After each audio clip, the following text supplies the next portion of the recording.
G'day legends. I hope that you are having a fantastic day. Now, today's video may be a little bit longer. I never know how long this is going to be until I start it, but it is going to be fairly heavily wordy too. So if you just want to have a look at the maps, forward through the video and have a look at that, because we're going to be going over the International Court of Justice's ruling.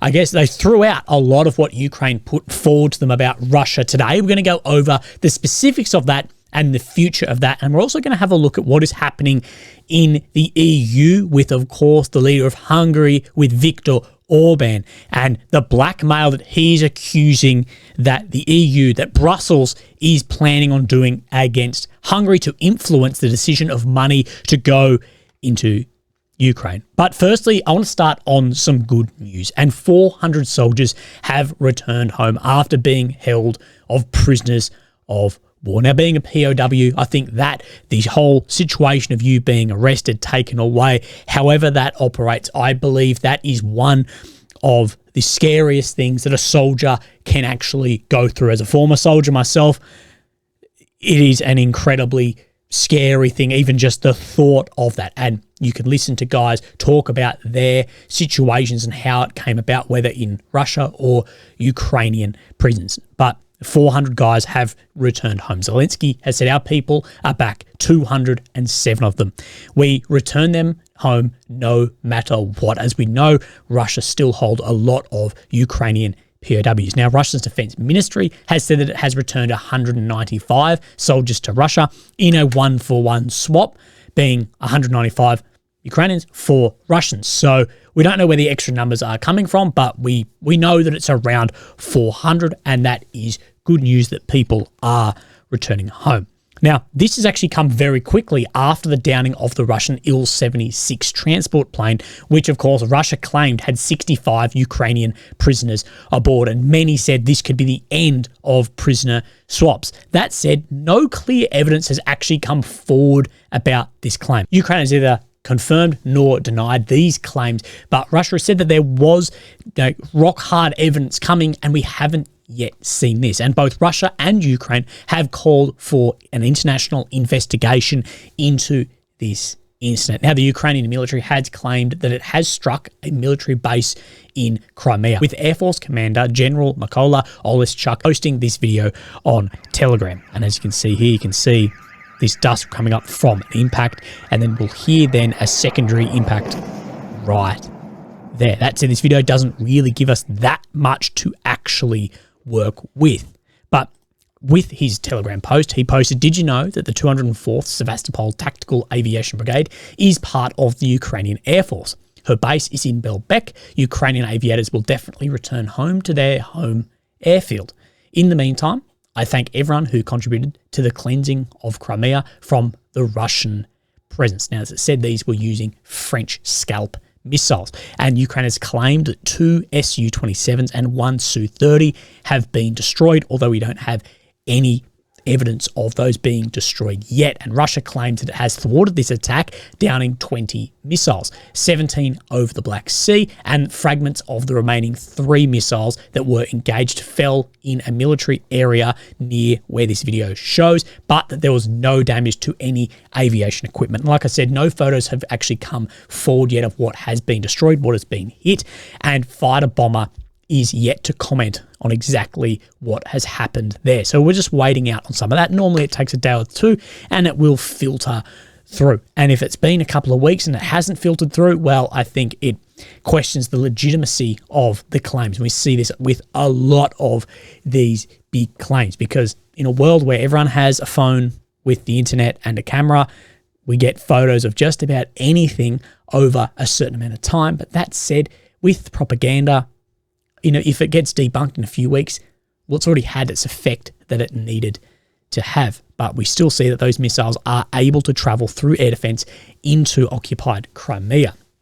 Now, we're going to speak about international investigations, as we've seen that, of course, Ukraine and Russia want the one about the Il-76 plane, but another one came to fruition only today. The ICJ, the International Court of Justice, has rejected the majority of Ukraine's cases filed in 2018. 2017 against Russia. Ukraine's case was that Russia had been financing terrorism in the east of Ukraine before the full-scale invasion and wanted the ICJ to order Moscow to pay reparations for attacks and crimes for victims in the country's east, including victims of the downing of Malaysian airline flight MH17 on the 17th of July 2014. Now, the ICJ has thrown out the majority of Ukraine's pleas, ruling only that Russia was failing to take measures to investigate facts regarding persons who have allegedly committed an offence. The ICJ also ruled that Russia had violated the United Nations Anti-Discrimination Treaty and that Russia had not taken sufficient measures to enable education in Ukraine. But the ICJ has not granted Ukraine any of the compensation that it has demanded from Russia. Now, you can actually read the entire ruling on the ICJ website, but I will warn you that it is 113 pages long. So we will go over some bits and pieces in this, and there is some legal language, so we're just going to go with it. So this talks about the discrimination laws around Russia not allowing Ukrainian language to be taught in school. In part 394, that the order on 2017 required the Russian Federation to ensure the education in the Ukrainian language remains available. In this regard, the court takes note of a report by the OHCHR, according to which the instruction of Ukrainian was provided in 1 Ukrainian school and 13 Ukrainian classes in Russian schools attended by 318 children. After this report here, this confirms that instruction in the Ukrainian language was available after the adoption of the order. While Ukraine has shown that a sharp decline in teaching in the Ukrainian language took place after 2014, it has not been established that the Russian Federation has violated the obligation to ensure the availability of education in the Ukrainian language contained in the order, indicating provisional measures. The court therefore concludes that the Russian Federation has not violated the order insofar as required to respondent to ensure the availability of education in the Ukrainian language, although we'll see where this gets turned in a second. Now, regarding the measure concerning access to education in Ukrainian language, the Russian Federation does not dispute the fact that there has been a decline in the number of students being taught in Ukrainian. In its view, being Russia, this decline stems from the low demand for education in the Ukrainian language subsequent to what it considers a change in the sovereignty in Crimea. So saying that they're more Russian there. The Russian Federation maintains that such access is not denied to those who wish to pursue it, and that Ukrainian can be the language of instruction for students upon request. This 387 will talk about then this in a second. So this is then the ruling of the court. By 13 votes to 2, finds the Russian Federation by failing to take measures to investigate facts contained in information received by Ukraine regarding persons who have allegedly committed an offence. This is what they're saying, that Russia has not gone after or investigated the people who committed these offences. 10 votes to 5 rejects all other submissions made by Ukraine with respect to the International Convention for the Suppression of Financing Terrorism. 13 votes to 2 finds the Russian Federation by the way in which is implemented in its educational system in Crimea with regard to school education in Ukrainian language has violated its obligations under this paragraph of the International Convention on the Elimination of Racial Discrimination, so ruling in Ukraine's favour in that one. 10 votes to 5 rejects all other submissions made by Ukraine with respect to the International Convention on the Elimination of Racial Discrimination. 11 votes to 4 finds the Russian Federation, by maintaining limitations on the measure list, has violated its obligation under this paragraph, indicating provisional measures like we spoke about. Now, what is the measure list? The measure list of the Crimean Tatar people is the single highest executive representative body of the Crimean Tatars, so the people indigenous to Crimea. 10 votes to 5 finds that the Russian Federation has violated the obligation under paragraph 106 of this order, indicating provisional measures to refrain from any action which might aggravate or extend the dispute between the parties.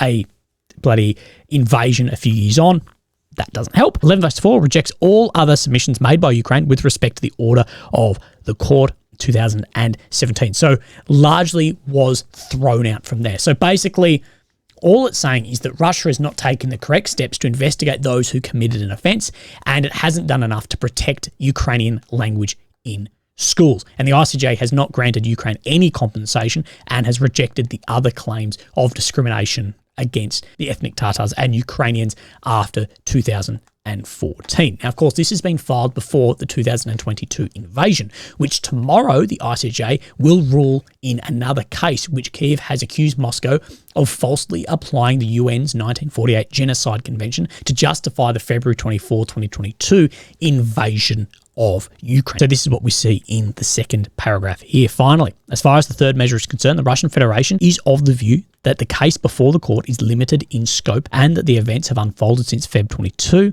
which Ukraine invokes and bear no relation to the present proceedings. In its view, this is illustrated by the fact that Ukraine brought a separate application invoking the Genocide Convention with respect to the events occurring since 2022. So these are two different things. What has been thrown out is not anything really to do with the Feb 22. That's a separate thing in front of the ICJ that we're going to get answers on in the next day or two. Moreover, the respondent claims that the Russian Federation has actively sought a negotiated settlement between the parties in the context of the present case. So they've sought for a negotiated settlement between Ukraine and Russia. That's what Russia is saying, which was rejected by Ukraine as inappropriate. Of course, the terms on this. In this regard, the Russian Federation points out that the court has previously held that pending a decision of the court on the merits, any negotiation between the parties with the view to achieving a direct and friendly settlement is to be welcomed. So there's a hell of a lot coming through in the next day or two. That said, we'll talk about it when we have more information on what becomes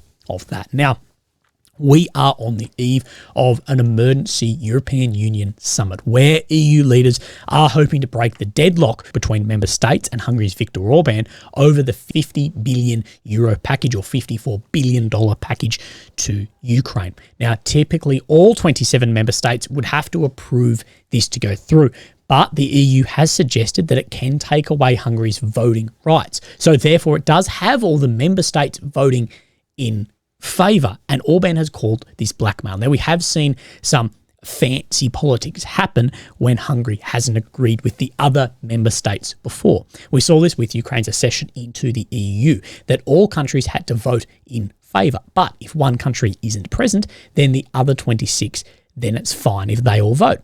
Therefore, Germany asked Hungary to leave the room, therefore wasn't present. The other ones can vote and it can go through. That one member doesn't have to be there. So sort of going around the ruling there. And also the EU, the other states can vote on one not to then have a vote. So then if they vote that the Hungary is taken away its voting rights, then Hungary can't veto these decisions. And many have jumped up and down about that this is undemocratic and against the values of the EU. But many will say also that having 100% vote on something is silly because are you ever really going to get anywhere? So let's have a look at what Orban has put on his Twitter. We made a compromise proposal. In return, we were blackmailed by Brussels. The Brussels blackmail manual was published in the Financial Times earlier this week. The cat is out of the bag. Forget about the rule of law. Hungary is blackmailed for having its own opinion on migration, the war in Ukraine, and gender propaganda. As we know, Hungary is a very conservative government. We will defend our interests. Hungary cannot be blackmailed. And he also has been sharing videos of what is happening in France with the farmers' migration at the moment. And the Financial Times earlier this week that he speaks of published an article in which suggests that the EU officials have drawn up a document that Brussels has outlined a strategy to sabotage Hungary's economy, both growth, jobs, and financial security of investment in Hungary as well, if Hungary refuses to lift its veto on this Ukrainian aid. Now, in this same document, Olaf Scholz and 4 other leaders have written how they have fallen short of the artillery promises for Ukraine. At the beginning of last year, the EU committed itself to an ambitious goal of supplying Ukraine with 1 million artillery rounds before the end of March 24. The hard truth, we've fallen short of this goal. Russia doesn't wait for anybody, and we need to act now. If Ukraine loses, the long-term consequences and costs will be much higher for all of us. We Europeans have a special responsibility. Therefore, we must act. Europe's future depends on it. So there is trouble in paradise of the EU currently. And what do you think of this? What do you think of the blackmail towards Hungary, as well as stripping Hungary's voting rights away? That even if you disagree with why they're doing this, do you agree that there should be that ability within the EU as well? That if you have an EU country which can veto anything, this is the problem. If you've got Try get 27 of your friends together and agree on one thing. That is what the EU has to have. I question how that system actually gets anything bloody done. And I think some people will say, well, it bloody doesn't. But we see the same with NATO. We see the same in the UN Security Council as well, that if all the countries have to do it, you know, the usefulness really can drop away there. But do you believe that it is taking away the democratic underpinnings of that system as well? I'd like to know your opinion on this. Now, maybe that hasn't taken as long as I have thought. So we are going to then jump into the maps and have a look, as I believe there is some very interesting updates being shown across the Ukrainian deep state map and the Syriac independent maps as well. Now, Syriac put up a thing today of how many impressions he's gotten, a huge amount of numbers. He does a great job. If you want to go and support him, jump on his socials, his Telegram, his Twitter, and he also crowdfunds to do what he does as well. So, of course, we have Ukraine, the centre, the capital of Kyiv. The red areas occupied since the 2022 invasion, and the purple since 2014. So the bit we spoke about in the beginning was not only about the Malaysian Airlines flight, but also these annexations and invasions back in 2014 and the occupation since then. Now, we haven't seen anything down around here in Krinky, but someone sent me, one of my intel people sent me something very interesting the other day saying, are there any Ukrainian soldiers actually across at Krinky? That is it a bit of a feint that, yes, we've seen Ukrainian soldiers across there, but this is a very small area. Like, this is just getting absolutely hounded by artillery, fabs being dropped from aircraft, all this. How could you possibly actually hold this in here? That there may be some soldiers, but is a bit of a feint, making it look like a larger bridgehead across here of guys to try and expel and waste some Russian ammunition here as well. I thought that was an interesting take on it. Now, I have nothing to back that up, but it's just an interesting thought experiment. Now, we're going to move up into this Orikhiv sort of front here. Now, let's have a look and see if there's been really any change not being shown over the last couple of days. But never fear, I have an update for you here. Fucking Eminem. That Syriac maps, situations up front. During the last days, Ukrainian army recovered some ground northwest of Robotny. Positional battles continue. So, we're talking, well, let's zoom in just a little bit, up in this area here, that Ukraine has taken back some amount of ground, not being shown on the deep state map yet. Now, we move just to the east a little bit, and we talk about this, I call it like the Urzani Makarivka front. People will probably call it something else, but that is what I'm calling it. Now, we have seen that Ukraine lost some ground. Russia made some ground in this area over the past few days, and then this is being confirmed through other sources as well. So let's look at the 29th to the 30th. This is what we spoke about last time, that up through Putini here, that Russia made some ground, and then furthermore, up till today, Russia has made more territory up through there, and this has then been confirmed on then Syriac map. Southwest of Donetsk, the Russian army made new advances towards the forest area north of Putini in here. So we're lining up very similar maps exactly where this is lying. If you look at these forest areas here, I can't spot really any difference between that. We haven't seen any change in Vuhledar, and then we come to Novomaklivka here, and when here we do see some large changes. Let me just delete those so I don't get too bloody confused. So what we'll do is we'll step back to the 28th when we last had the movement show. So then we see up to the 29th, that amount was taken, which is a fair chunk. When we look at how much is actually being moved on the front line, that is a fair chunk. Up to the 30th, nothing. And then through to the 1st, we see the closing of this gap here and the further encirclement of Novomaklivka. Now, let's look at what then Syriac says. That situated southwest of Donetsk. Now, we haven't seen this change. He's talking down in here. That Russian army restarted advances southwest of Novomaklivka, taking over control of serious positions in this direction. So talking right out in here, which I believe is actually being shown on this map anyway. If we look where this cuts down in these paddocks, this is very similar area, at least in here. Maybe just shown as grey zone on then the deep state map. But then if we have a look on number 2, it shows that the area has been filled in right under it here. Advanced south. So it doesn't show the same movement, but it does show there has been movement to the south of this area. See where this pushes out, and then they've closed just this gap down here. But it doesn't show that north of Novomaklivka yet on the Syriac map. It'll be interesting to see where that lies, but it could just be the deep state catching up. Now, we haven't seen any significant changes around Mariinka for a while. And then we'll come up then into, of course, Avdiivka. And I want to talk about Avdiivka just for a second. Now, we don't have a Surak map update showing any movement in here, but if we come in on Avdiivka, we can see the deep state map, which of course is heavily biased in Ukraine's favour, does show then this increase of control and sort of the fattening of these areas to try and reduce the risk of the cutoff and that continual squeeze on Avdiivka.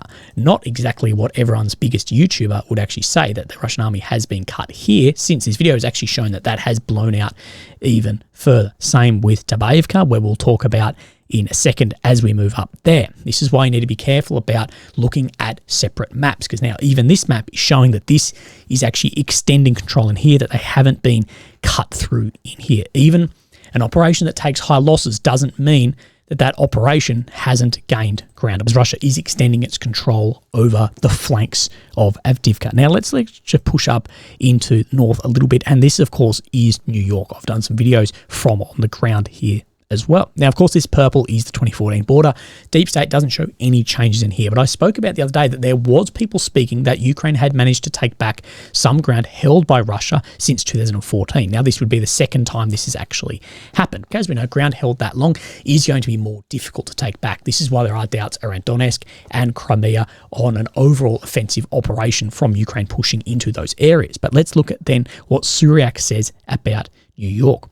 Situation on this front, Ukrainian army made a successful assault into the 2014 line of defence of the DPR, taking control over a trench position east of New York town. So if we line up where this water is here and these other water bases, we're talking along this road and it's pushed in somewhere in here into these trench systems. While Ukrainian forces have been retreating on other fronts in recent months, they have been able to break through the Russian defences on this axis, which have been practically immobile since the beginning of the invasion of 2022.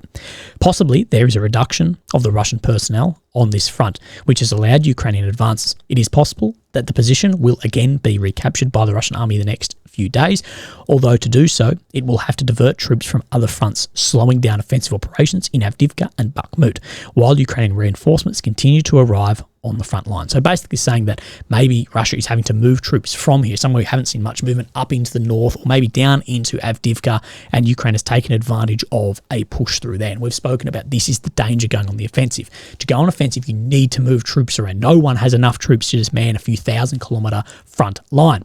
And if you're pushing in the south, well, then they may push back in the east. That this is an overall danger. So if we push up then north just into Bakhmut, let's have a look. We're on the 28th and we'll go up to the 1st. That Russia has just maybe made a little bit of ground here, or it's just actually extended the grey zone in here of control, but just a minor correction around there. And we don't see anything up in the north of Bakhmut like that Surak is saying.